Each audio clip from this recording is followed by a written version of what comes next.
So there. Perfect. So there is no, and we're off. I don't feel like doing it. How's that? Yeah.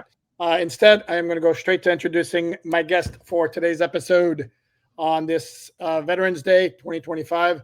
Happy Veterans Day, and thank you for your service, all of you kind folks. Joined today again by Ken Levica, the man of multi-talented person. God, that came up awkward. That was good. That was a very solid linguistic job by you, Poop. Verbose, if you will. No, it was horrible, actually, but thank you anyway. He is the voice of Florida Atlantic University Athletics, the voice of Inter Miami, the football club, which advanced to the second round of the MLS playoffs by defeating the Nashville team. Yep. Okay. Yep. ESPN radio talk show host. Don't think I left out anything. And no, that was great. Former Dolphin beat reporter and also Dolphin fan. So all of the above. So I guess the first question, the initial reaction to this spanking the Miami Dolphins administered to the Buffalo Bills. So first off, oh man, it just warms my heart. We're gonna start off with a doozy. Oh man. After all of the dominance, a lot of close games, but win-loss record, the dominance that the Bills have displayed after that classic in Mike McDaniel's first year, in the heat of September and Cole OSHA, and that was so unfair what Stephen Ross did with the construction of the remodel of Hard Rock Stadium, putting the visitors on the sunny sideline, all of that nonsense. It is, but okay.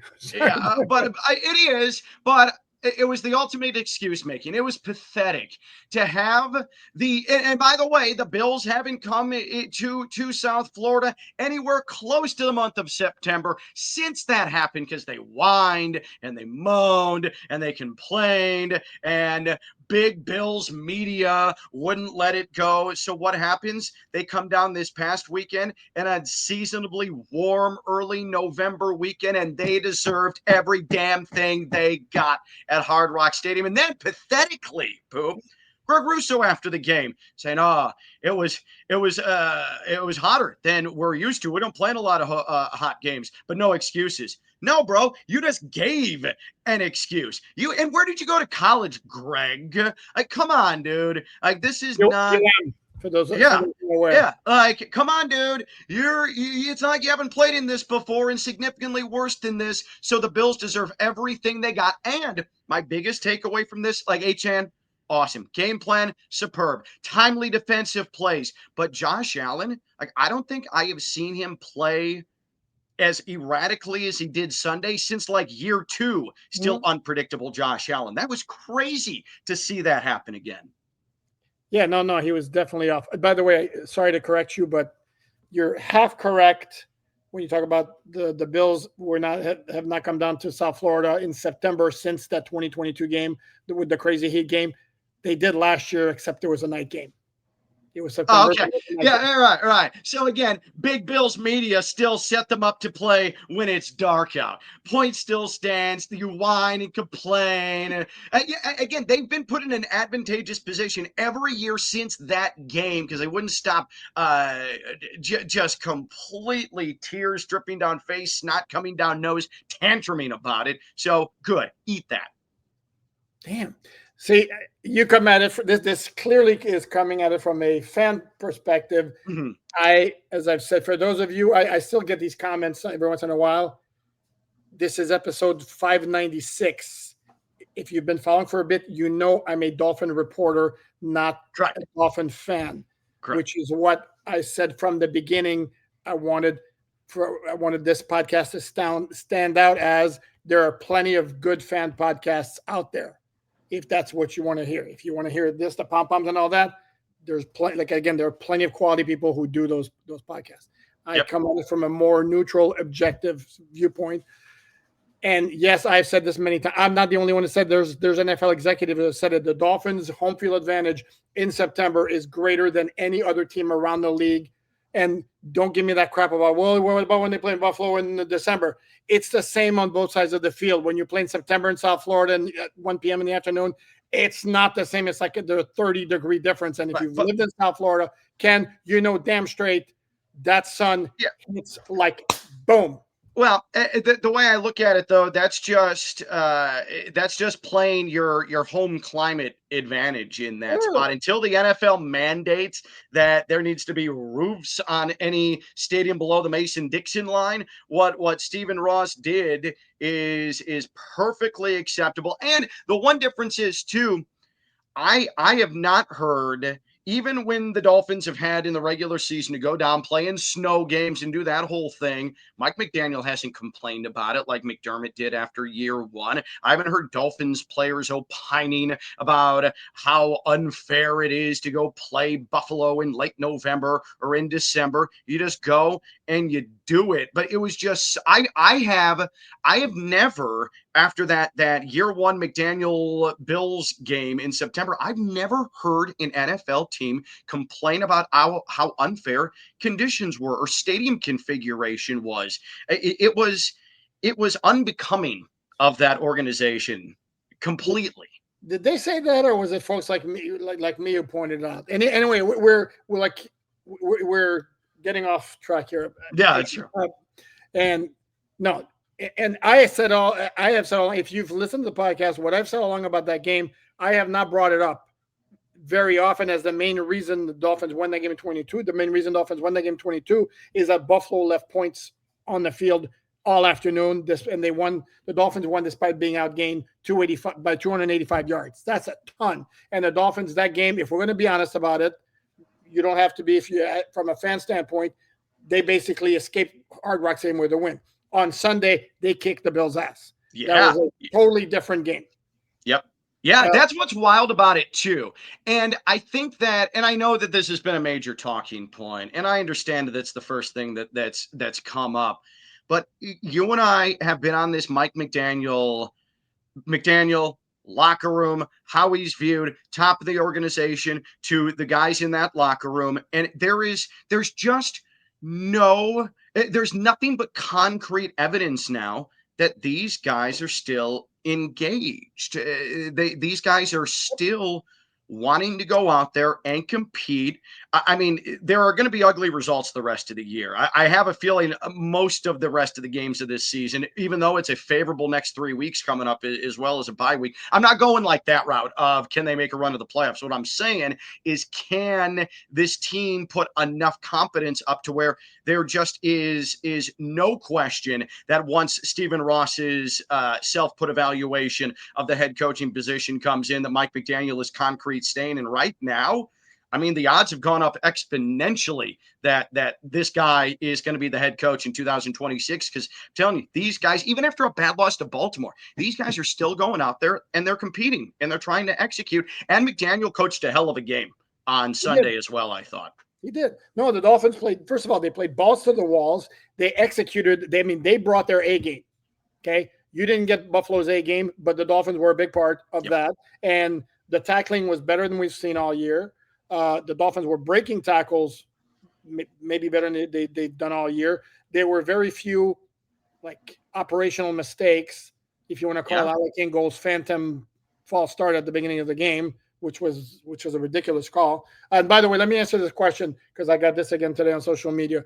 The reason Bradley Chubb got flagged for taunting is when he landed on top of Josh Allen. What the NFL wants you to do is you get off the quarterback to the side. You do not go crawling up the quarterback and basically winding up at one point with your crotch in the quarterback's face, which is unfortunate. I mean, regardless of intent, Bradley Chubb basically dismounted Josh Allen or crawling forward, basically through his buy him dinner face. After that. Yeah. Yeah. I think that's an automatic flag. It is. And yeah, so my I didn't catch it as it happened because my wife, I was working, I had FAU basketball, but my wife had texted me, worst flag ever, just called on Bradley Chubb for unnecessary roughness. And, all right, was it unnecessary roughness or a taunting penalty? Taunting penalty. And so I went and watched the whole game back, waiting to come home from South Florida. And yes, it's weak. It's weak because the rule sucks. Like the rule sucking and being just a complete like an overreaction from the league to the quote unquote family audience, and it's just stupid. And I think that also if you're going to do that with a quarterback, it's going to put the microscope on it 10 times more, turn it into like a Hubble telescope type of situation. Yeah. But letter of the law, I can't argue with the flag. It still sucked. And it's still ridiculous because if you're a defender, and I can promise you that Chubb was not in the moment saying, you know what I'm going to do? I'm going to scrape my, you know what, against his face mask. Like that's what there's no way he's thinking that, but by letter of the law, which again sucks, it's a penalty. Yeah. And my take on this is, yeah, on the surface, it's a pretty lame flag. The thing is, if you leave it to the officials to determine what was the intent when Bradley Chubb crawled over Josh Allen like that, oh no, I don't think he meant it. No flag. And then another play, it happens. Oh, absolutely, it was. So I mean, we're yeah. Again, we don't mean to belabor the point. The point was the Dolphins kicked their ass. The problem is, and because I had this discussion with Perk yesterday, and Perk was like, wrote a column about this is how the Dolphins should play all season. My response was, if they could, they would.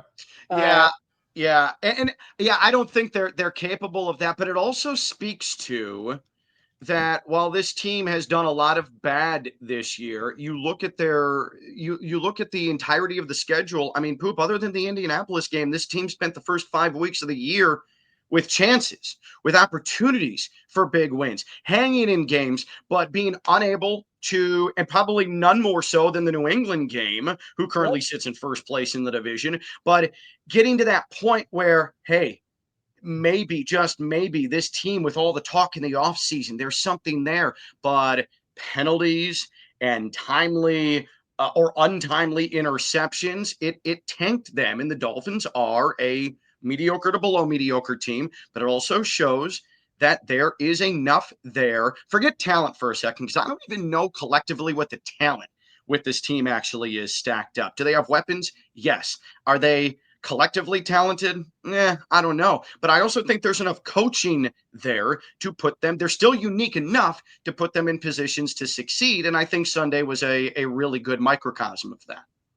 Yeah. And this is where me not being a fan helps me maybe paint a clearer picture of what this team is, because I know fans don't want to hear this, but New England game, Carolina game, Chargers game, that's 3 games right there. Play, or the Buffalo game, the first Buffalo game, play here or there. That's 4 games right there. The Dolphins easily could win one of those 2, and all of a sudden, instead of being 3-7, they're 5-5. Yeah. And yes, they're in playoff contention. This is not to say the Dolphins are a great team. They're not, but they're also not the dumpster fire.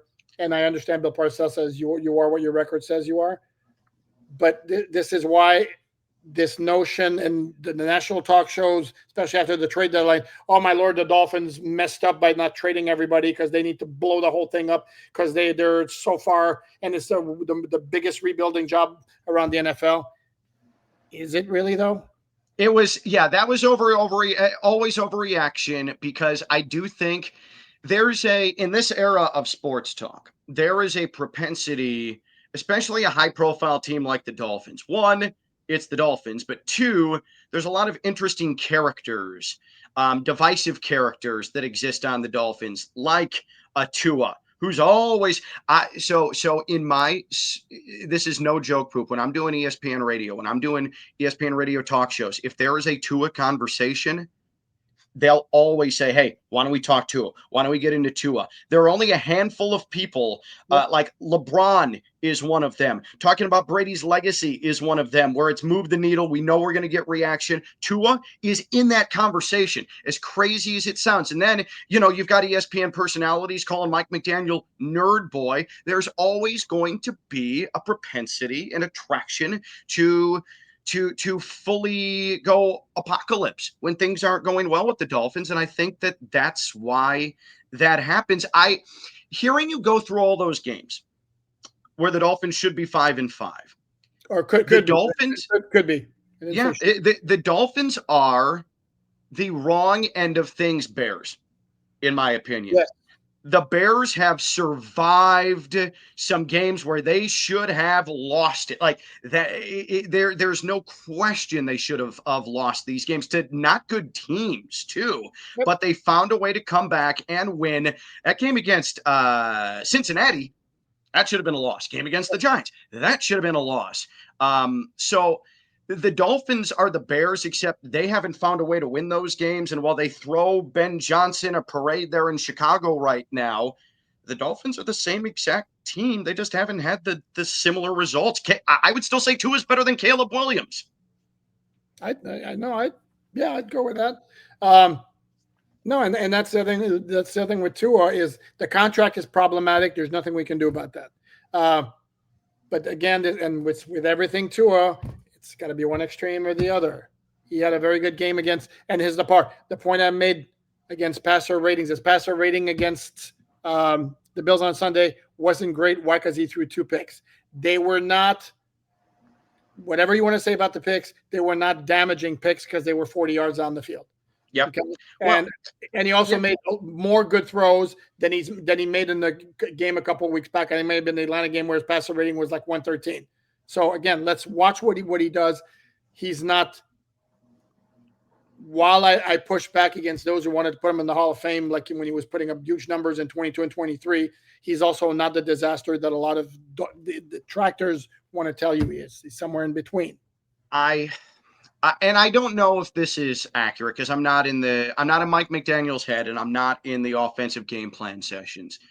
But what Sunday looked like from a balance of run and pass is very similar to what things looked like 2 and 3 seasons ago, where, yes, you want Tua to make big plays, but you are getting the job done on the ground. And you have a 2-pronged running attack. It was Mostert who was at the head of that a couple of years ago. And now Achane has given Mike McDaniel enough trust where Mike McDaniel feels like I can feed him the ball over and over and over again. And I feel silly. Like last year, I said, this can't be your bulk back. Like he's a nice change of pace guy. Devon Achane had 22 carries against Buffalo. Those are bulk back numbers. And knock on, this isn't wood, but some synthetic plastic table that I'm sitting at right now. Knock on that. But he's been healthy for the season as well. And he breaks tackles and he finds holes and he's explosive and he's versatile. My point is, Mike McDaniel, this game plan against Buffalo was not, hey, Tua's left arm, go win it for us. Tua, this is on you. This is you throwing 35 times a game. This was, we want to feed Devon Achane. We think that we have an advantage at the line of scrimmage, as crazy as that sounds, and Patrick Paul was awesome. And Tua, we're going to pick your spots. And Mike McDaniel talked about it after the game. Hey, 3rd down, throw it 40 yards. See if you get a flag. See if you get the benefit of the doubt. And that's actually good, creative, like next level thinking from Mike McDaniel, which still is why I think it sticks in the subconscious of Stephen Ross. I like this guy because this guy thinks a little bit differently. But Devon Achane being a bulk back and sort of putting this on him instead of putting everything on Tua, which I think a lot of the season has been, that was successful. And the other part of it with those long throws is you give the defense something to think about and prepare for, and maybe opposing defenses don't compress everything.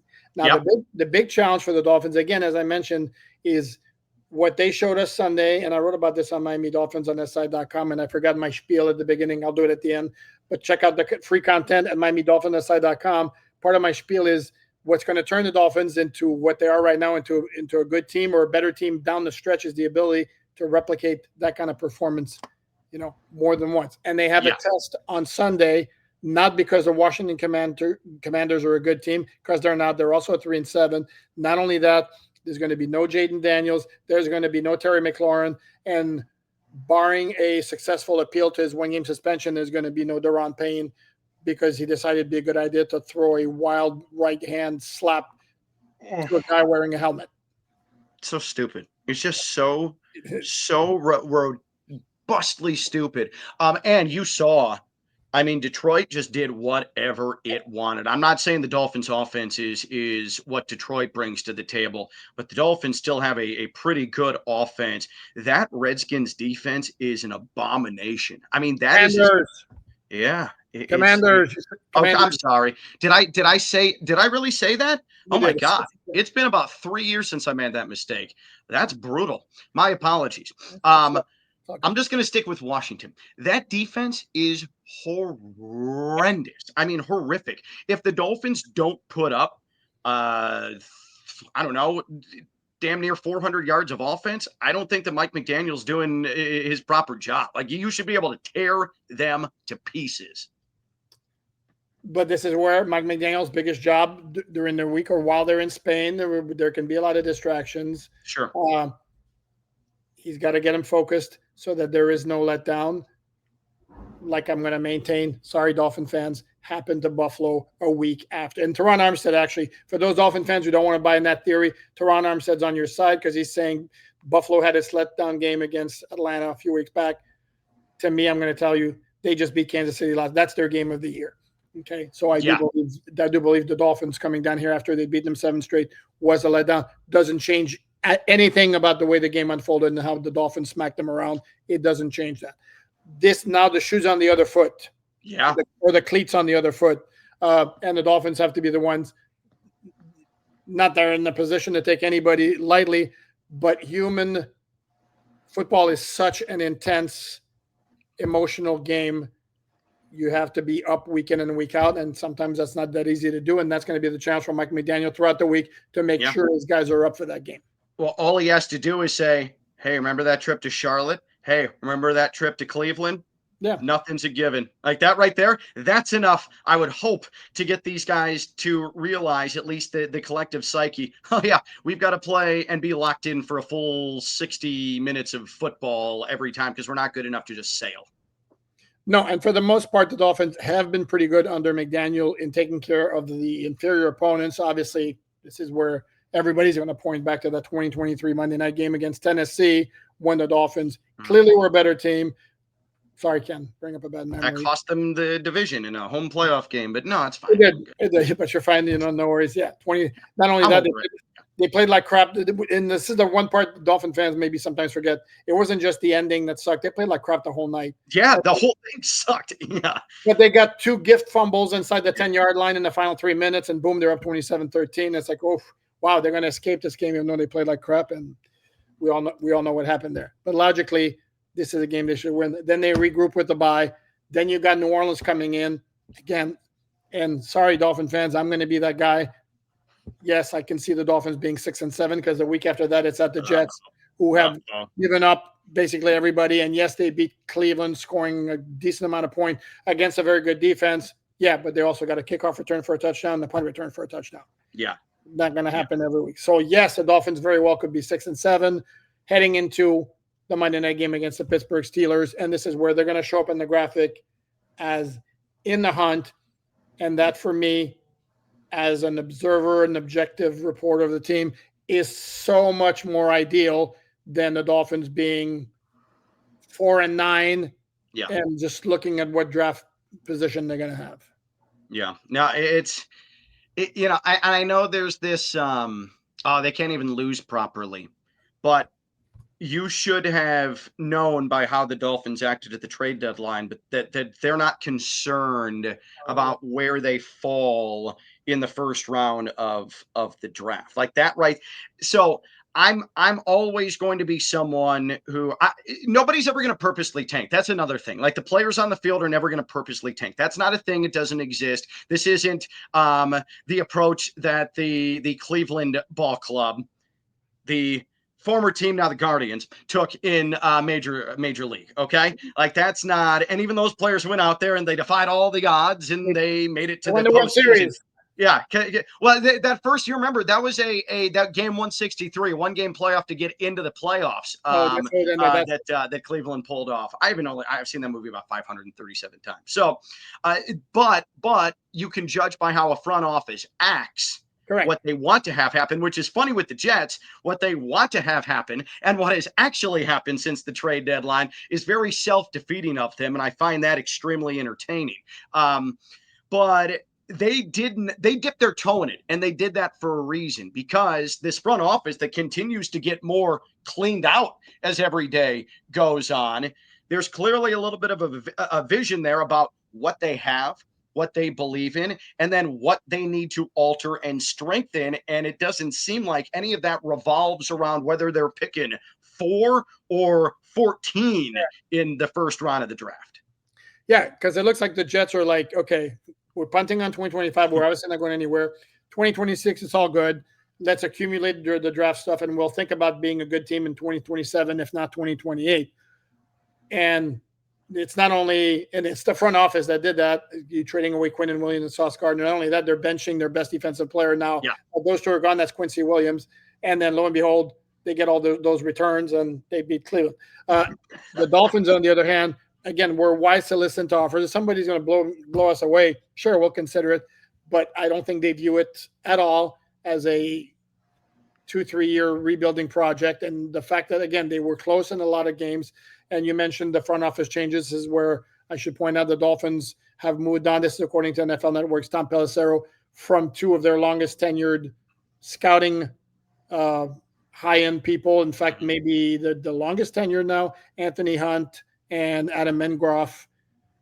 And I don't, if this says anything about the status of interim GM Champ Kelly, who was brought in March of this year, I think if anything, it solidifies the idea that that's going to be your guy in 2026. I was going to ask you that, because that was one of my first thoughts, that there's circulation happening in the front office, which would not typically happen under an interim GM without the absolute blessing of the owner. And it definitely feels like with these moves, the owner has said, hey, maybe, just maybe, you're here next year, so start molding this in your vision. That was my question I was going to ask you, the prospect of the Dolphins already having the GM in the building, and it sort of feels like they might. I believe they do. I believe they have the head coach in the building. I believe they have the starting quarterback in the building. And I know this is not going to please a lot of Dolphin fans, but again, Steve Ross is very loyal and thinks very highly of Mike McDaniel. If it wasn't clear before, when he gave him a contract extension last year, and I've said this many times, it still boggles my mind to this day that you give a contract extension to a head coach with 2 years left on his contract when said head coach hasn't won a playoff game yet. But that's what Stephen Ross did with Mike McDaniel. So I don't think he's going to pull the plug that quickly on him. As a Dolphin fan, you're totally cool with the little trolling job Mike McDaniel did with the Buffalo fans at Elbow Room? Or does it bother you a little bit because, Dolphins are still 3-7 and you're making fun of a 6-3, the fans of a 6-3 team because you just beat them? Yeah. I don't know. I have zero problem. I started this episode by openly laughing and ripping apart the Bills for their excuse making, even though Greg Russo says, oh, no excuse, even though he gave an excuse right before he said no excuse. The heat. I love it. Honestly, I love it. And this is where, it just as a fan, I feel like there is an awareness. It drives me crazy sometimes when it is obvious coach, players, they just don't have the finger on the pulse of a fan base. And they're, tunnel vision. Anything that happens in this building, I'm not on social media. This is what I'm worrying about. You should stay off social media, but you also should have a finger on the pulse of what the fan base thinks.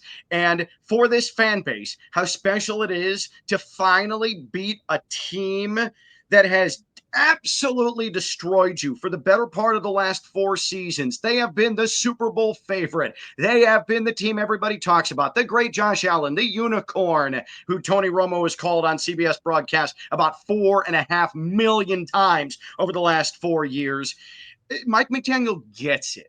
And it's not like he got out of his car and grabbed his crotch and said, "How about that, Bills fans?" He just drove by, was kind of looking at him a little bit. To me, like, I love that from the Dolphins head coach. And there was a media member who tweeted that, "Oh, Shula would never do that." Well, yeah, we're not that was anymore, though. Yeah, right. That was 50 damn years ago. Okay. I like the fact through a season where it has been much maligned and it's been uncomfortable and it's been difficult. After the Dolphins play their most complete game of the year, where, let's be honest, you might not want to admit it, a lot of Dolphins fans, but Mike McDaniel coached his ass off in that game. That game plan was awesome against Buffalo. Especially with it's not like he went out of the way. He lives near that area. For him to drive by Elbow Room just to appreciate what the Dolphins did, I love it. Like, for me as a fan, that feels good. And another thing, Poop, I've spent the last 36 hours just flying or in airports throughout the Eastern Seaboard. And there were, whether it's Richmond, Virginia, whether it's Atlanta, whether it's Fort Lauderdale, I have seen more Dolphins hats and Dolphins jerseys on post Bills victory than I have in the last 2.5 years. There's this, it's going to be fleeting probably, but a couple of days of pride, some energy that's been injected into, and I know it's always weird talking about the collective fan base, but at least from that standpoint, it's fun. It's good. Mike McDaniel had fun with it. He deserves to have fun with it. And I thought it was great. I thought that felt good. And I don't want to go full fan Scrooge. "Oh, you haven't earned anything. It's been a bad season." No, go have fun with it. I thought it was awesome. Okay. No, he's unique. He's just so unique. No other coach in the NFL was doing that. That's the thing. It wasn't him trying to force something. That was totally on brand for him, which I appreciate. Okay, that's a very, very, very good answer. Now, let me leave you with this. Well, no, two-part question. Answer this one very quickly. Any doubt in your mind they beat Washington?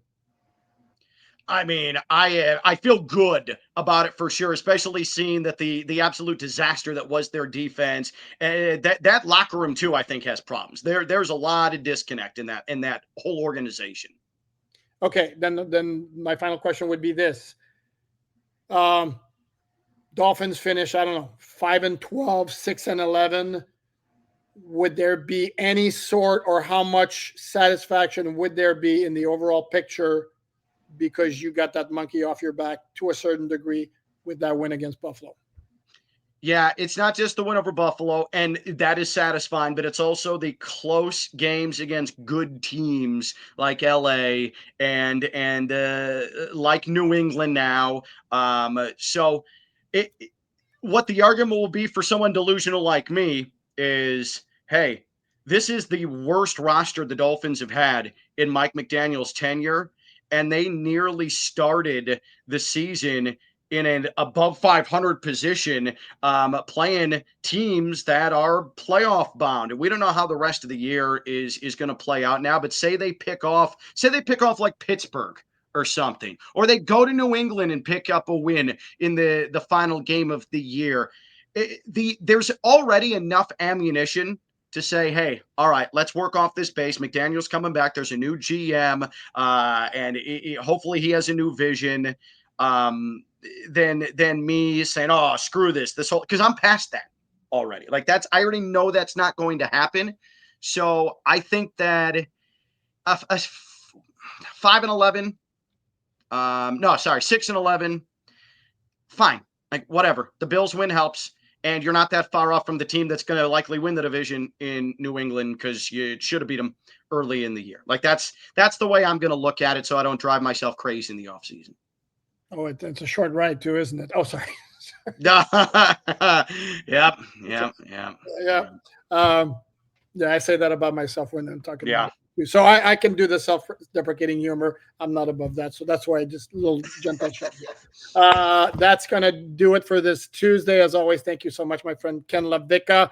catch his fine work, whether he's calling Florida Atlantic University athletic events, whether he's calling Inter Miami Football Club action. When's game one of the next series?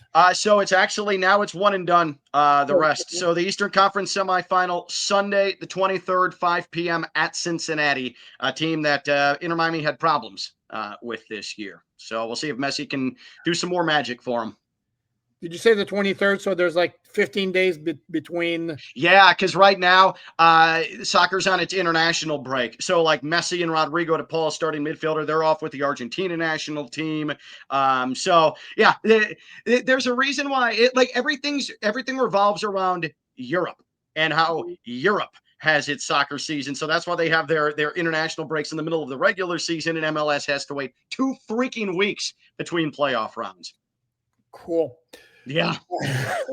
And don't forget also catch Ken on ESPN Radio, where he does some sports talk with the same energy and enthusiasm he always brings. Ken always brings it. As for little old me, please like, subscribe, comment, share, all that good stuff. Check out the free written content at Miami Dolphins on SI.com, and you can listen to the podcast wherever you get your audio podcasts. That's going to wrap it up. We will be back here on Wednesday. Enjoy the rest of your Tuesday, everyone. Thanks, Ken. Thank you.